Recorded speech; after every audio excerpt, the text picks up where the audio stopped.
Yeah, you know this Yeshua or Yeshu, or I don't know why his name wouldn't be Yeshua. They're trying to do the Aramaic, but you know, the evangelical thing. And that's awesome because, you know, his name couldn't have been Jesus. You know, it couldn't have been a Grecianized version of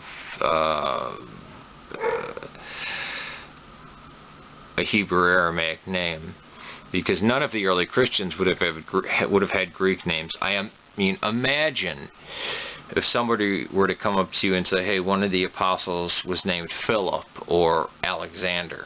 I mean, or you know, like some of the early Christians were named things like Apollos, or one of them took the name Paul. I mean, come on, or one of them being named Ignatius, or, you know, a martyr being named by the name of Clement. I mean, that's that's just silly.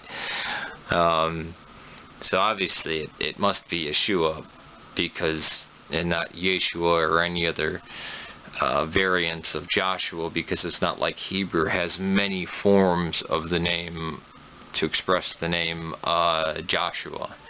Just like with Matthew, it's not like there's a Matthias, a Mattityahu, a Mattatyahu, a Mattat, or Simon. It's not like there's a Simon and a Simeon, which is the same name.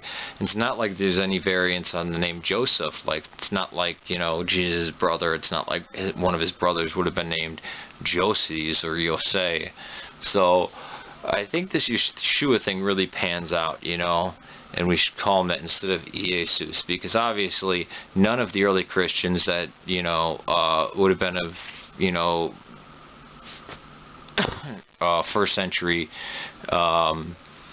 Middle Eastern, you know, descent that had been Hellenized for over 300 years, none of them would have had any type of Greek names, because obviously it's what's in a name that makes you, you know, Jewish, not, you know, your cultural, your religion, your devotion to the God of Israel. You know, it's not like Ruth was a Moabitess name, you know, so, oh well, I mean, kind of funny. It's not like we remember the three young men in the fire as Shadrach, Meshach, and Abednego, Babylonian names. But yeah, so I think this is airtight, you know, because obviously none of the early Christians were named Philip or Alexander. So yeah, Jesus couldn't have been named Jesus because, well, as the New Testament bears out, no one ever had any Gentile names, right? They were all Hebrew names. Even the Jews had Hebrew names. There was no Hebrews or Israelites or Jews named Paul or Apollos or Alexander or Philip, right? Obviously. So how much, I mean, do people even think before they make these accusations?